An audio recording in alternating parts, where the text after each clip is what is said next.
বাংলাদেশে পারিবারিক রাজনীতি নিয়ে বহুদিন ধরে আলোচনা। প্রথমত দ্বিদলীয়, একদিকে আওয়ামী লীগ, একদিকে বিএনপি। এটা নিয়ে আমাদের লোকজন ভীষণ রকম ত্যক্ত এবং বিরক্ত ছিল বহুদিন ধরে। ৮০ দশক প্রাণান্ত চেষ্টা করা হয়েছে তৃতীয় একটি দল গড়ে তোলার জন্য। টেম্পোরারি জামাত চেষ্টা করেছে, জাতীয় পার্টি চেষ্টা করেছে, বিভিন্ন সময়টাতে 111-এর সময় বেশ কয়েকটি কিংস পার্টি তৈরি করার চেষ্টা করা হয়েছে। জনাব ডক্টর মোহাম্মদ ইউনূস গত ১৭ মাস ধরে প্রাণান্ত চেষ্টা করেছেন একেবারে এনসিপির মাধ্যমে একটি আকর্ষণীয় রাজনৈতিক দল গড়ে তোলার জন্য। এবং এই আকর্ষণীয় রাজনৈতিক দলটি গড়ে তোলার জন্য যারা কিনা বিএনপিকে চ্যালেঞ্জ জানাবে, আওয়ামী লীগকে চ্যালেঞ্জ জানাবে এবং রাষ্ট্র ক্ষমতায় আসবে, এজন্য জামাতও কিন্তু সর্বশক্তি দিয়ে চেষ্টা বলা হয়ে থাকে এনসিপি জামাতের বি টিম। কিন্তু জামাত কিন্তু চেয়েছে যে এনসিপি বি টিম থেকে এ টিম হোক, জামাত এনসিপির বি টিম হোক, কিন্তু হয়নি। আমাদের দেশে ঘুরে ফিরে সেই পারিবারিক রাজনীতি চলে এসেছে। এখনো মানুষ ঘাটে পথে শেখ হাসিনার জন্য কান্নাকাটি করে। ভাতা দেয় জনাব তারেক রহমান, এই যে ফ্যামিলি কার্ড দিল, মহিলাদেরকে উপস্থিত করা হয়েছে, কার্ড দেওয়া হয়েছে, তারপর শেষে বলা হচ্ছে যে এই জয় বাংলা, জয় বঙ্গবন্ধু, শেখ হাসিনাকে ধন্যবাদ বা শেখ হাসিনা গো বলে কান্নাকাটি শুরু। এই হলো হাসিনা ভক্তের অবস্থা। আবার অন্যদিকে শেখ হাসিনার প্রতি যারা বিরাগ, সেই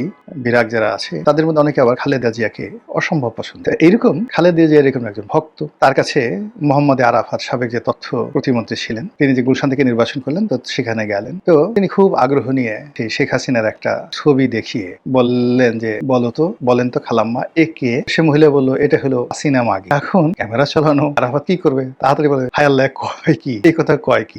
মানে এটা হলো আমাদের সমাজের, মানে যারা বিএনপি করে বা খালেদা জিয়াকে পছন্দ করে, তারেক জিয়াকে পছন্দ করে, তাদের কাছে শেখ হাসিনা সজীব ওয়াজেদ জয় হলো এইরকম, মানে যাকে বলা হয় ওই যে মহিলা যেটা সহসল মহিলা যেটা বলে ফেলেন বুড়ি মহিলা, ওইরকম বাজে সব। আবার একইভাবে খালেদা জিয়ার সম্পর্কে, তারেক জিয়ার সম্পর্কে আরো মন্দ ধারণা পোষণ করে আওয়ামী লীগের কোটি কোটি মানুষ। আপনি মানে এই যে তারেক রহমান সাহেব যত ভালো কাজ করছেন, যাতে কিছু করার চেষ্টা করছেন না কেন, কোনো লাভ হবে না।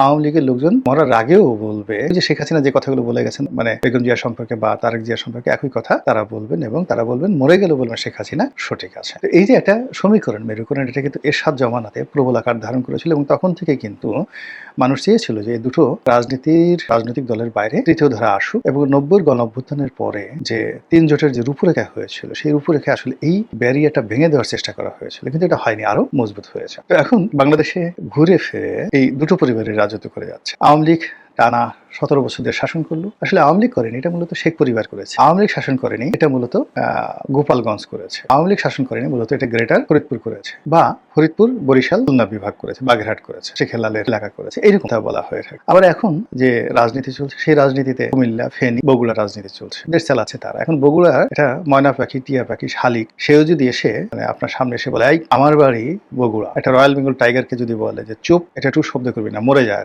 এখন মরে যায়। রয়্যাল বেঙ্গল টাইগার যদি সুন্দরবন ছেড়ে এই ঢাকা শহরে ছেড়ে দেন, সেই বগুড়ার একটা শালিকের হুকুমে সে একটা চিৎকার দিয়ে সঙ্গে সঙ্গে মরে যাবে। এটা হলো ক্ষমতার দাপট। একই অবস্থা কিন্তু গোপালগঞ্জের ক্ষেত্রে হয়েছিল আওয়ামী লীগ জামানাতে। যাই হোক, এখন যে পরিবেশ এবং পরিস্থিতি এরকম একটা যাকে বলা হয় পরিবর্তন হলো, সেই পরিবর্তনের পর অতীতের যে ধারাবাহিকতা, জিয়া পরিবার বনাম শেখ পরিবার, সেটার কি কোনো পরিবর্তন লক্ষ্য করা যাচ্ছে বা ব্যতিক্রম কিছু দেখা যাচ্ছে? সম্ভবত না, বরং আগের চাইতে জিয়া পরিবারের কর্তৃত্ব আরো দৃঢ় হয়েছে।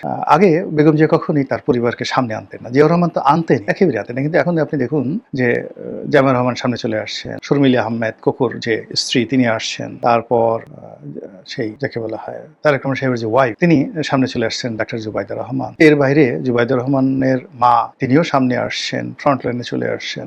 মানে এটা রাজপরিবার, একটা রাজপরিবারকে যেভাবে সেলিব্রেট করা দরকার, ঠিক সেভাবে তাদেরকে সেলিব্রেট করা